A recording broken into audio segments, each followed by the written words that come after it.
everyone. It's me, KatieBeth again. And do you ever wake up in the morning just absolutely craving violence? Well, me too. So come on with me today as we learn about early American history at the Boston Tea Party Museum and angrily throw some tea into the ocean. No taxation without representation. So we all learned about the Boston Tea Party in elementary school, but 5th grade was quite a while ago. So colonial days, great fun, but in case you don't remember everything, here's a quick recap for everyone. The Boston Tea Party is one of those catalyst events that really united New Englanders and spearheaded the American Revolution. The year was 1773, and the Americans were tired of paying taxes to a country in which they really had no political representation in at all.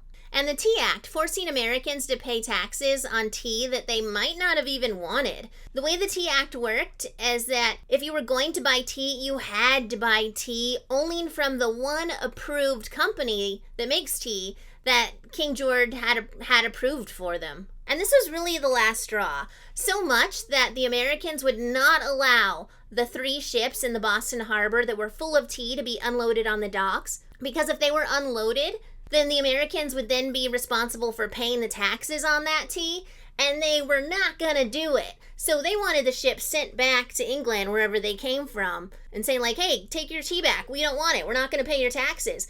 But legally, the ships could not leave the harbor without unloading, so the ship captains couldn't leave, and it was just a stalemate stuck there. And that little recap now leads us into the part of the reenactment that we are now in at the museum. Our Tea Party experience starts in a small meeting house where we are each given roll cards explaining who our real-life 1773 character is and why we kind of have a dog in this fight. Patriots, do not question a sea captain leading this meeting, as I can assure you our loyalties are the same tonight. Now, I know it may be easy to just assume that my loyalties lie with the king, who wants to continue to use our ships to unjustly tax us, but even I am against the unloading of this pernicious tea. Taxation without representation is tyranny, and the time for petition and compromise is over! Huzzah! But orders that the vessels cannot leave unless the cargo is unloaded as the law demands. What say you to this, Boston? Our governor has refused to send the tea back to England. He's refused every petition, every course and recourse of an amicable solution, and now he has forced our hand. At sunrise, customs officials will board the vessels, unload the tea, and give it to those hand-picked tea merchants, the consignees. The people of Boston shall be forced to pay the tax, and any honest merchant who refuses to sell this foul brew will be strangled by monopoly. So now, the time has come for us, the people of Boston, to take matters into our own hands. Well, I say perhaps salt water and tea shall mix tonight, but what say all of you? Shall we destroy the king's tea? Yeah! Into the sea! Into the sea! And once we get past that, we'll take your hat, or your shoes, or your fingernails, and you have to start scraping at this tea. It's loose leaf tea, but it is so densely packed. When you go to tip it over, it's not just going to fall loosely. You have to break it apart first. Now, my friends, in just 3.5 hours' time, we're going to destroy 92,616 pounds of tea into Boston Harbor. So I say we get started. So I'm looking for 3 of my bravest, 3 of my boldest. Well, any 3 ready to commit some treason? Do I have some volunteers? Boston Harbor, it will give them a mighty huzzah. Are we ready? Yes. 1, 2, 3, over the side! Huzzah! They'll sink irretrievably into Boston Harbor, never to be seen again. Stop looking, stop looking. That's our first 3 down. Only 111 left to go. Huzzah! Yes, no taxation without representation. Huzzah!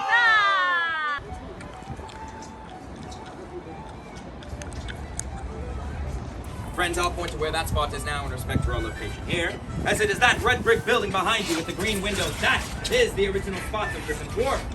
See, because the city of Boston has changed so dramatically, and they would not like us to throw tea into the middle of the streets while we admire from afar. So how do we already have this list of names that we just took an oath of secrecy? Well, not to worry, friends. This list of names actually came long after the Revolutionary War, more than 50 years after the destruction of the tea. It wasn't until 1826 that our friend Joshua Wyeth would produce a list of names that was then later added to by our friend George Robert Twelves Hughes. They produced the majority of this list so that we were able to appreciate and identify them to this day, and we are very grateful, patriots. Every man here labored for 3 solid hours, destroying 92,000 pounds of tea. That is about 10,000 pounds sterling in 1773, or in your modern currency, about $1.5 million. Wow. Indeed, my friends, it was a very expensive protest. Many people were quite proud of themselves. And you may find yourself on this list if you would like to, friends, but a few names that you may expect to see here that you do not see are our friend Samuel Adams and our friend John Hancock. While they would have loved to have been here, patriots, they unfortunately were far too well known at this time, and they knew that they would have been arrested immediately for treason. So instead, they stayed behind at Old South Meeting House to establish an alibi, while they listened to a lecture on the destruction of the consumption of tea. Ironically so. Indeed, my friends, as I've said, it was a very eventful evening, especially for our dear friend, Mr. John Crane.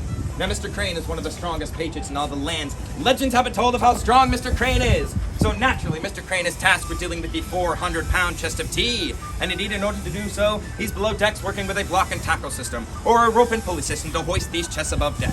Now, normally this would be a job for 2 to 3 sailors, but Mr. Crane is so strong, he can do it on his own. And yes, Mr. Crane, you may boast of your strength if you like. We all know of it, indeed.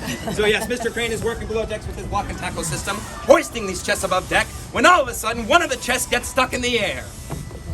So Mr. Crane wiggles it. Perhaps this will set it free. Oh, and it does! But just a little too free, you see. Yes, this 400-pound chest of tea came crashing down. Thankfully, Mr. Crane was able to avoid this certain death, but what he did not avoid was the block from the block and tackle system, knocking him square on the head, leaving him bloody and unconscious. It's okay, you don't have to act it out for us, thank you. Yes, so our dear friend Mr. Crane is injured, we inspect him, and unfortunately, Mr. Crane is pronounced dead at the scene of the crime.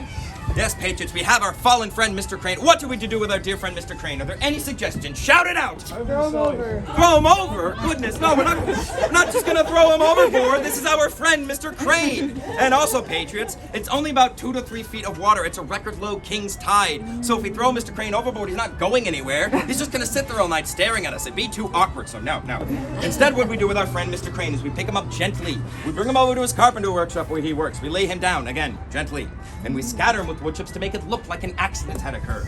Because that is how we treat our friends in Boston, yes? Yes. Indeed. After that, we were led into the museum building, where we watched a few small videos, and then we got to look at some artifacts like this Robinson tea chest, which is the last fully intact kind of tea box from that night.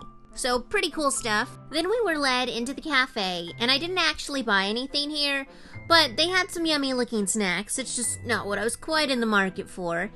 And then I went into the gift shop, and it was actually a really large gift shop, larger than I thought it would be, and had a lot of cool stuff. So I got this shirt from the gift shop, dumping tea since 1773. Ain't no party like a Boston Tea Party. And then, of course, they do have stuff for actual tea parties. I had a great time at this museum, and I had no idea that it would be so interactive. If you love history and role-playing, then you'll really want to check out this museum in person. Now, I'd like to give a special thanks to all of our actors and guides on this experience. You really helped bring history to life and made it a lot of fun. And thank you to all of you out there who are still watching. If you're still watching, thank you for tagging along to experience this adventure with me. And now let's go out there and have a great rest of our day. Let's go out and make some history, everyone. Bye.